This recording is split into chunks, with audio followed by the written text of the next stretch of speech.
because the issue with air pollution is that its impacts accumulate over time.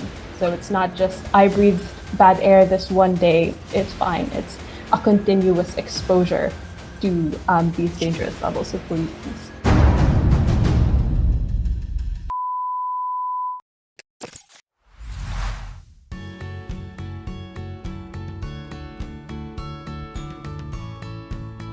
So the organization I work for is the Center for Research on Energy and Clean Air, more fondly known as CREA.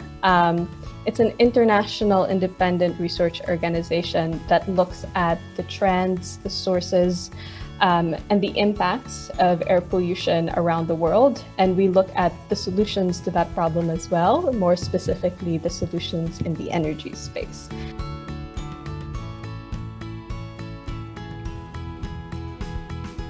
Air pollution is something that can be measured. It's something that has been measured for a long time. And there are two types of air pollution that we're measuring. There's the ambient outdoor pollution, which is basically an accumulation of all the different types of pollution from different sources, which can either be man-made or natural in the environment.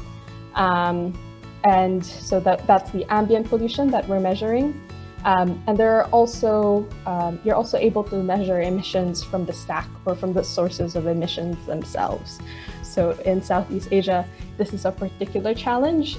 Indonesia, this is a really big challenge. The transparency of data that's being monitored by both, government and private and public entities is not as robust as we would like it to be to understand and keep track and monitor and acknowledge and all of those things with the problem.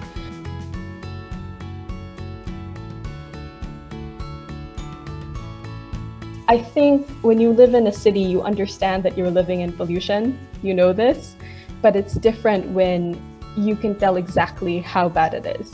So over the past maybe 1 or 2 years, there have been groups that have really doubled down on efforts to present data on the concentration of emissions around like Jakarta, for example. And I think this has been really helpful in raising awareness on the issue. It's a trend that we see all around the world. When you have access to data, you're more aware of the problem. And that's something that I think is starting to happen in Jakarta.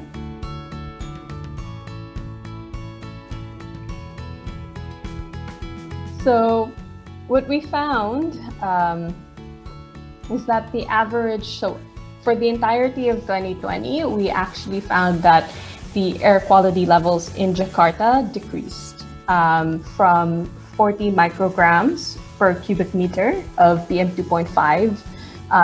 That was the average in 2019. It's decreased to 38.2. So that's not a very big decrease. It's still almost 3 times the recommended annual air PM 2.5 exposure levels that the WHO has. So it's still very much detrimental to human health.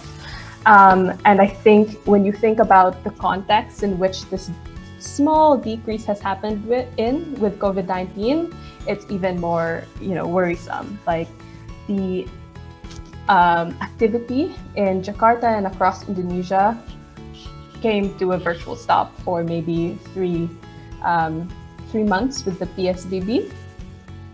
And even then, we didn't see air pollution levels decrease substantially like we saw in the rest of the world, in many areas of the world, I would say.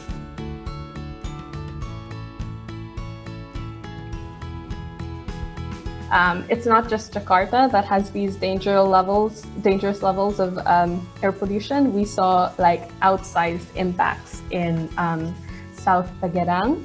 That was a 74.9 annual average PM 2.5 last year.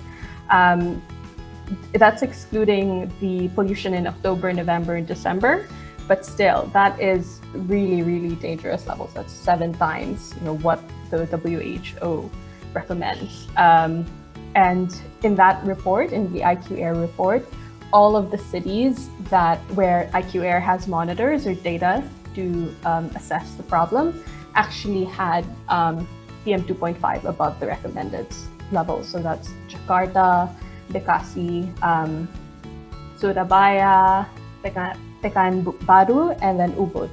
Those had annual PM 2.5 in 2020 that was above 20 micrograms per cubic meter.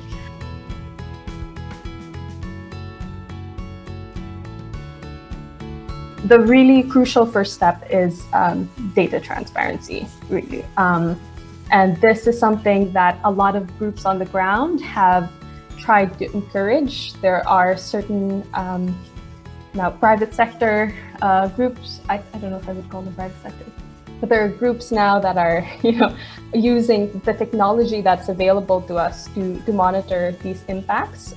One of the